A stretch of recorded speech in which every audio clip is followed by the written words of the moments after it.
most important thing to know is in most cases, the broker does not have a fiduciary obligation. Fiduciary obligation is the obligation to do what's best for the customer, to have the customer's best interest foremost in their recommendations. And believe it or not, unless you have a discretionary account, and that is where you've given the broker the authorization to enter transactions for you without your immediate authorization prior, they don't have typically a fiduciary obligation. They do with respect to the transaction itself. It's called best execution. They're obligated to make sure that you get the best price and the best execution for your trade. And that's where their fiduciary typically ends. But there are instances where there are things that the broker is required to disclose to you, which are not necessarily required by a fiduciary obligation, but more obligations imposed by the regulatory structure. So, for example, with mutual funds, there are different ways that mutual funds can charge their fees.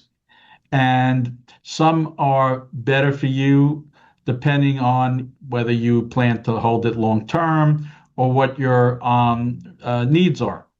The broker is supposed to explain to you what those fees are and help you decide what the best class of mutual fund would be for you.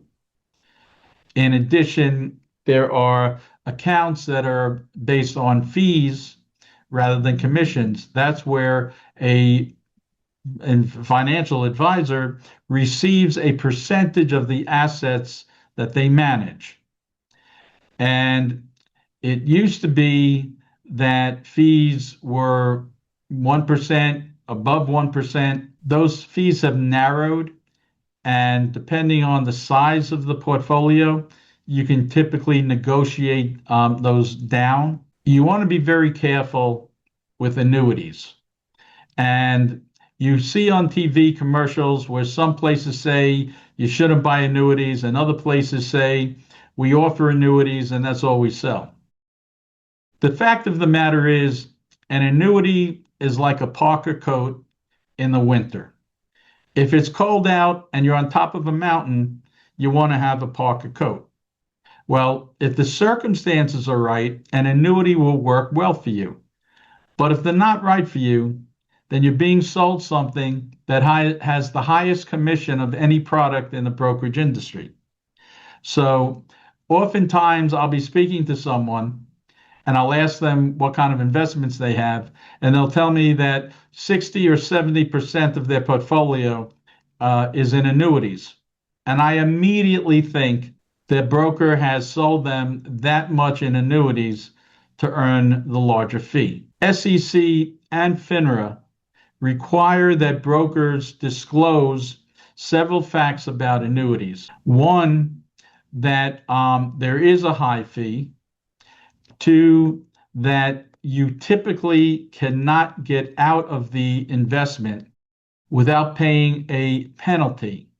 And while sometimes you can borrow off the annuity instead of withdrawing funds, sometimes you can't. And there can be a declining cost over years to cancel out an annuity, but you have to look at these costs very carefully to decide whether or not it makes sense for you. And there are times when annuity makes sense because whether it's an immediate annuity or immediate annuity till death, which pays you a certain amount every month until you die, or it's an annuity that matures after 7 or 10 years and pays you out annuitized payments, things like that. Those are attractive to some people in some circumstances. You just need to understand what your needs are and be wary as to whether or not the broker is making that recommendation for your best interest or whether they like earning the largest commission they can make. If you have concerns about what you've been sold or why your broker is making recommendations to you and you're not sure, you can always consult with a professional. I have free consultations. My number is 561 544 8144.